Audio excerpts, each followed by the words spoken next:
Aujourd'hui, nous n'allons pas parler de voix. Une grande partie de la population est touchée. Aujourd'hui, nous allons parler d'un organe qui est délaissé, abandonné, qui, du haut de ses 17 muscles, nous permet d'articuler, de parler, de chanter. Cet organe, c'est la langue.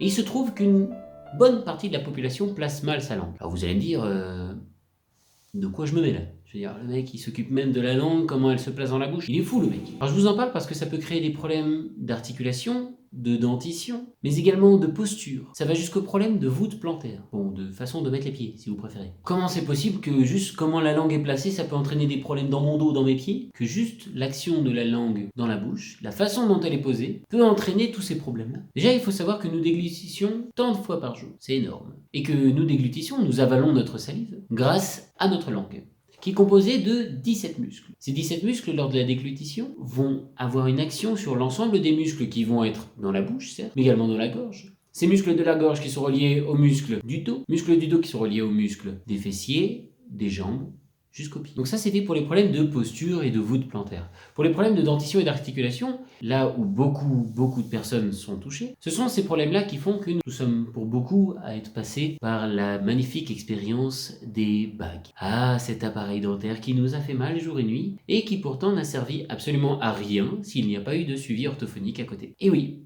parce qu'il faut savoir que si ces langues sont dans cet état, c'est pas pour rien. Il y a plusieurs raisons qui peuvent être présentes. Ça peut être par exemple la nourriture que nous mangeons, juste une formation normale de la bouche. Mais généralement, il y a un mauvais placement de la langue. En effet, la langue qui a 17 muscles, donc qui est très forte, va, pour beaucoup d'enfants, toucher les dents lors de la déglutition, voire en permanence. Ce qui fait qu'elle va pousser sur ses dents qui vont ensuite se retrouver dans une position qui n'est pas normale. Et donc oui, ça va créer des problèmes de dentition et donc forcément d'articulation. Bonjour.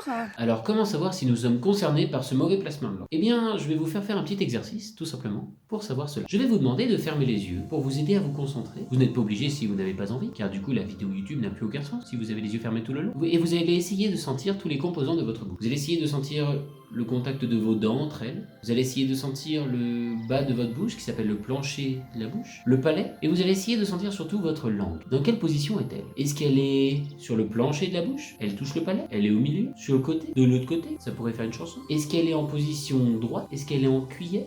Est-ce qu'elle est en cuillère recourbée? Est-ce qu'elle touche le palais donc? Est-ce qu'elle touche les dents?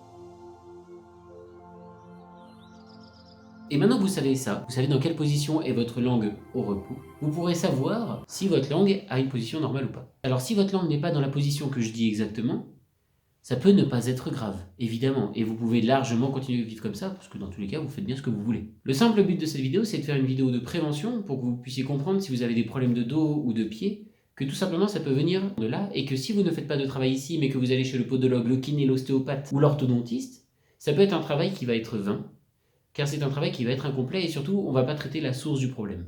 Donc j'arrête le suspense. Alors je vais vous guider pour savoir comment atteindre cette position.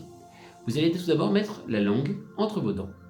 Ensuite, vous allez reculer votre langue tout doucement vers le haut. Vous allez sentir un creux, juste derrière vos dents. Vous allez un tout petit peu reculer et hop, il va y avoir une toute petite bosse.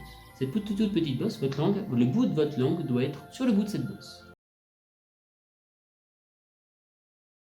Alors que faire maintenant que vous savez ça, que vous avez un bon ou un mauvais positionnement de langue? Si vous avez un mauvais placement de langue, ne vous inquiétez pas, car jusqu'ici vous avez très bien vécu avec, vous allez très bien vivre avec, mais vous pouvez régler ce problème en allant voir un orthophoniste.